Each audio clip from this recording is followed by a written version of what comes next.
शुभ सर्वदा।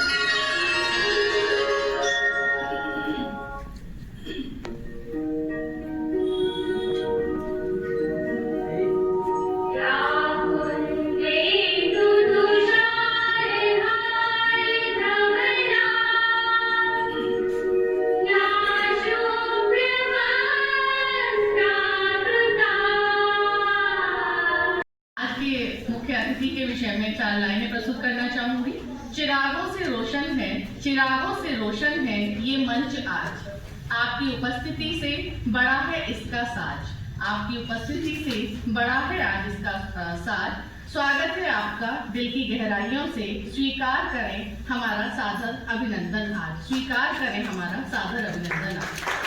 मैं इसी श्रृंखला में अपने महाविद्यालय के प्राचार्य सर, उपराचार्य मैम और इस कार्यक्रम के को-कोऑर्डिनेटर डॉक्टर अमित नागर सर को आमंत्रित करूंगी कि वो आए और सर को पुष्प शॉल से और गमले से सम्मानित करें।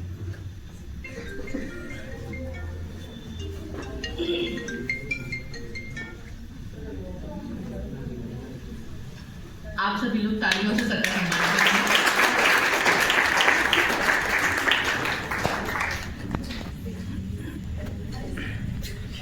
कोई बात नहीं।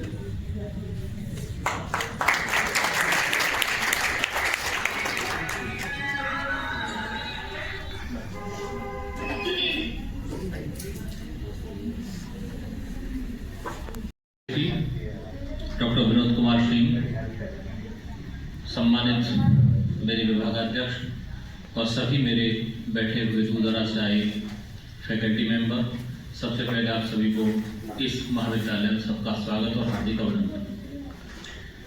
परिचय, मैं डॉक्टर साहब से पहली बार, हम एक विद्या भारती के परिवार के सदस्य भी हैं। सबसे पहले इस परिचय से पहले मैं बता दूं आपको, बहुत बड़ी संस्था है विद्या भारती, उसके हम बहुत सम्मानित परिवार के सदस्य हैं।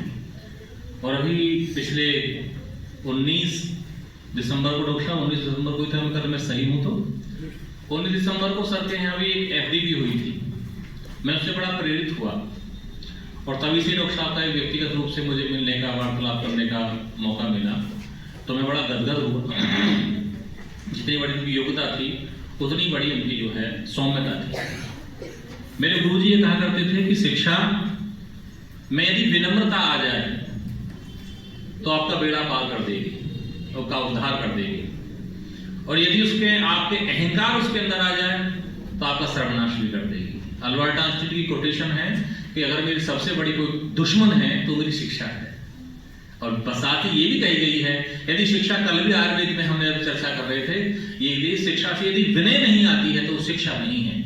यदि उसके अंदर विनय का भाव, तो मैं देखा डॉक्टर साहब के अंदर इतनी विनय, इतनी सौम्यता, इतनी क्षमता, इतनी नम्रता, इतनी ममता, इतनी क्षमता उनके तो विनम्रता, यानी उसके प्रत्येक अंग अंग से विनम्रता के भाव झलकते थे। जो है मैं छोटा सा परिचय, क्योंकि समय मैं डॉक्टर साहब को ज़्यादा सुनना चाहता हूँ, तो परिचय की संख्या में मैं कहूँ तो डॉक्टर साहब की जो मैट्रिक और इंटरमीडिएट जो शिक्षा है मूल रूप से पटना के, बिहार के रहने वाले हैं। वहाँ से डॉक्टर साहब ने हाई स्कूल इंटरमीडिएट किया, उसके बाद BA ऑनर्स हमारे जो मगध यूनिवर्सिटी बोध गया है वहाँ से BA ऑनर्स किया। तत्पश्चात LLB और LLM की जो परीक्षा है वो BHU से की और वहीं से उन्होंने डॉक्टर। तो ज्ञान परंपरा को समझने के लिए आपको प्राचीनता की तरफ जाना पड़ेगा और पूरे विश्व का ग्लोबलाइजेशन हो रहा है, यानी पूरा विश्व एक गांव हो गया है। तो ऐसी परिस्थिति में ज्ञान परंपरा को समझने के लिए केवल भारत के प्राचीन सभ्यता को समझना पर्याप्त नहीं है, क्योंकि भारत जैसी सभ्यताएं विश्व के अन्य देशों में भी थी। और मैं ये कैसे कह सकता हूं कि मेरा सभ्यता सबसे सर्वोत्तम है? मेरा सभ्यता अगर सबसे सर्वोत्तम रहता और हम बहुत कर्मठ और बहुत योग्य होते तो इतने वर्षों तक हम गुलाम क्यों होते? तो कुछ कमी रही। वो कमी क्या रही थी कि नहीं थी, इन सारे बातों पर डिस्कस करते हुए फिर पर्यावरण के बारे में बात की जाएगी। तो भारत की सबसे प्राचीन जो सभ्यता है उसे हम सिंधु घाटी की सभ्यता कहते हैं। तो विश्व में करीब करीब 3 ऐसी सभ्यताएं थी जो सिंधु घाटी सभ्यता के समकालीन थी। मिस्र की सभ्यता जो नील नदी के किनारे था, मेसोपोटामिया की सभ्यता जो दजला और फरात नदियों के बीच में था, और सिंधु घाटी की सभ्यता जो हमारे यहाँ था। तो ये तीनों सभ्यताएं नदियों के किनारे स्थित थी। परंतु यदि भाषा के आधार पर देखा जाए तो इतिहास 3 प्रकार का होता है। प्राग ऐतिहासिक काल, आद्य ऐतिहासिक काल, और उस समय आप नदियों को देखा क्यों कर रहे हो? तो हमारा, मैं बता रहा हूं, इस देश में पर्यावरण प्रदूषण का मुख्य कारण ये भी है कि सैद्धांतिक रूप से आप ज्ञानी हो, व्यवहारिक रूप से आप बिखर गए। हाँ, तो व्यवहारिकता जब तक आपके जीवन में नहीं आएगा तब तक सारे सिद्धांत धरे के धरे रह जाएंगे। मिट्टी के घड़े का इस्तेमाल ये भारत का देन है। तो मिट्टी का घड़ा जब टूट जाएगा तो मिट्टी में मिल जाएगा। उसके जगह आप फ्रीज लाते हो। पहले जब फ्रीज आता था तो लोग दिखाते थे कि देखो मेरे यहाँ फ्रीज आया है, तो अगल बगल से कॉलोनी वाले देखने के लिए आते थे। लेकिन आप ये सोचो कि कितने रोगों को आप लेकर आए। अच्छा, आप ये सोचिए कि जब फ्रीज नहीं था तो सब्जी ताजी होती थी। अब तो आप 3 टाइम लगा रहे हो। तो यदि सब्जी को 2-3 बार आप गर्म किए तो जहर हो गया है। और पालक वगैरह और कुछ सब्जी ऐसा है कि जिसको बिल्कुल ही दोबारा गर्म नहीं करना चाहिए। तो मेरा कहना है कि घड़ा का उपयोग पर्यावरण फ्रेंडली था, और फ्रीज का उपयोग पर्यावरण में ओजोन मंडल को छेद पहुंचा रहा है, और सीएफसी और कार्बन डाइऑक्साइड गैस बढ़ने से बना दिया और भी खास और भी खास। और सर क्या कहें, ऐसे लग रहा था जैसे मानो अविरल गंगा बह रही है और आज ठंड के मौसम में आँच बने तो पूरा नहा लेने का दिन था। बहुत शानदार सर का आज उद्बोधन रहा। और इसी के साथ साथ मैं आमंत्रित करती हूँ कार्यक्रम के जो को कोऑर्डिनेटर हैं अमित नागर सर को कि वो आए। और एक मिनट, मुझे कुछ कहना है। हाँ बिल्कुल, अगर सर से किसी का कोई क्वेश्चन है या किसी को कुछ कहना है तो वो निश्चित रूप से आमंत्रित हैं। मन से क्या? हाँ बिल्कुल सर।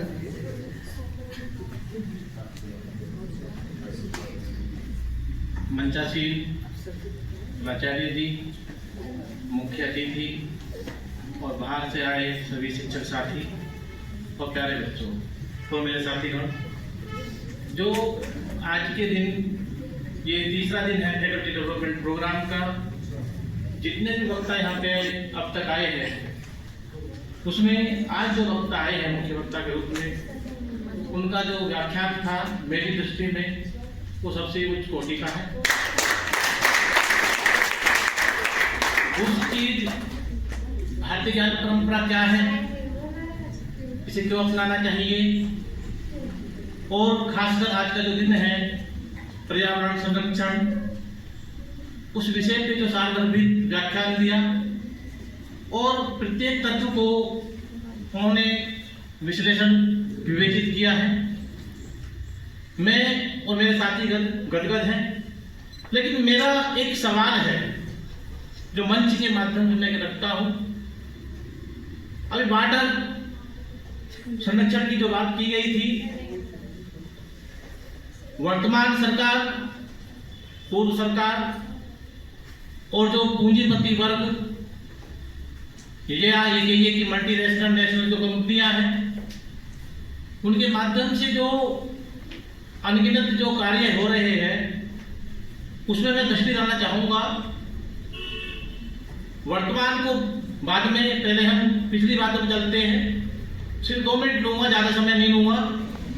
ये गुरु बनाने की परंपरा पर सर ने विचार रखे अपने कि हम अपने छात्र, जो हमारे छात्र हैं, उन्हें अपने नियर डियर स्टूडेंट ना बना के रखें, उन्हें किसी ने के गुरु बनाने के लिए वो बना देंगे तो वो अपने में उनका व्यक्तिगत ऐसा। उसके बाद सर ने हमारे, मैं इस जिले से हूँ, एक स्वास्थ्य पे चर्चा रखी कि हॉस्पिटल्स जो बन रहे हैं, निश्चित सर वो इस लेवल पे जो छोटे छोटे हॉस्पिटल यहाँ शुरू हुए थे वो कहीं भी हो सकते हैं, एनसीआर का क्षेत्र है, लेकिन वो इस तरह से ग्रोथ करी उन्होंने कि वो जो उनका धर्म था, डॉक्टर्स का जो धर्म होता है कि भाई भगवान की तरह डॉक्टर्स को हम मानते हैं, वो भूल गए। वेंटिलेटर लगा लगा के लोगों को, और जो लोग पता चल रहा है कई केस सर ऐसे समय का अभाव है, मैंने थोड़ा लंबा हो जाएगा, कि 3-3 दिन डेड बॉडी को वेंटिलेटर पर रख दिया और उनके नतीजे मैं नाम नहीं खोलूंगा, आज देख रहे हैं किस लेवल पे हॉस्पिटल स्टेट नोएडा और नोएडा में खड़े। सर ने भारत में युवाओं का देश भी कह सकते हैं, खेल के ऊपर चर्चा की, और निश्चित अगर वो बात हो तो जितने मेडल हमारे ओलंपिक और उसमें आते हैं वो सब गांव के बच्चे होते हैं। अगर छोटे छोटे स्टेडियम गांव में खोल दिए जाएं तो ये मेडल जो हमारे ओलंपिक या कॉमनवेल्थ के दौरान होते हैं तो उनकी संख्या बढ़ जाएगी। सर आपका व्याख्यान बहुत अति सुंदर था, मैं कितने शब्दों में आपको बयां करूंगा। कंटिन्यूसली इंगेज थे उसमें, कोई भी ऐसा नहीं। पीछे तक मैं पहले पीछे ही बैठी थी, बाद में रिश्ते में आगे बुलाया मुझे, तो पीछे भी देखा कि बच्चे जो है बड़ा खुश थे कि हम सर ने ये बात कही है, अब मजा आया। तो डेफिनेटली सर आपने बहुत अच्छा बोला, और ऐसे जो है वक्ता कम भी मिलते हैं कि इनको सब एंजॉय करें। प्राचार्य सर, अन्य कॉलेज से आए अदर फैकल्टी और मेरे प्यारे साथी, आज सच में सर को सुना तो ऐसा लगा कि बस सुनते ही रहे, वो वाली फीलिंग आई। लोग कठिन से सरल की ओर जाते हैं, सर ने इतने सरलतम शब्दों से शुरू किया कि उसका हम जवाब दें। सर आपको बहुत बहुत धन्यवाद है उसके लिए। कहते हैं ना, 2 लाइन समर्पित भी करना चाहूंगी सर आपके लिए कि आपको मिल सकता था हमसे बेहतर, हमको मिल सकता था आपसे बेहतर, लेकिन आप और हम अगर मिल जाए तो कुछ नहीं हो सकता इससे बेहतर। तो बहुत बहुत धन्यवाद सर आपका।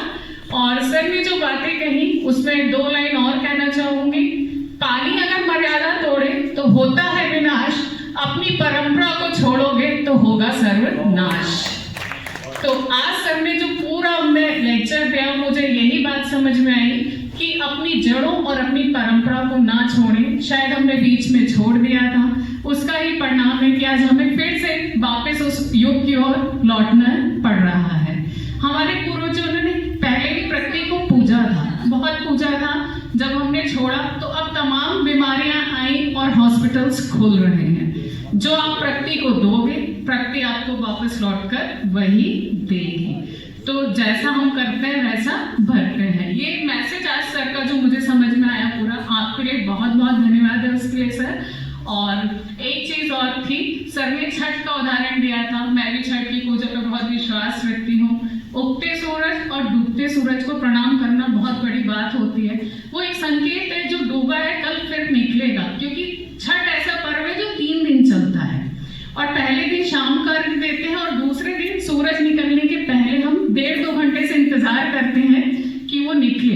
तो कहीं ना कहीं एक उम्मीद होती है। कहते हैं कि विवेकानंद जी ने भी कहा है कि इस दुनिया में सबसे बुरा क्या है, उस उम्मीद को छोड़ देना जिससे आप दोबारा किसी चीज को पा सकते हैं। तो उगता हुआ सूरज उस चीज का द्योतक है।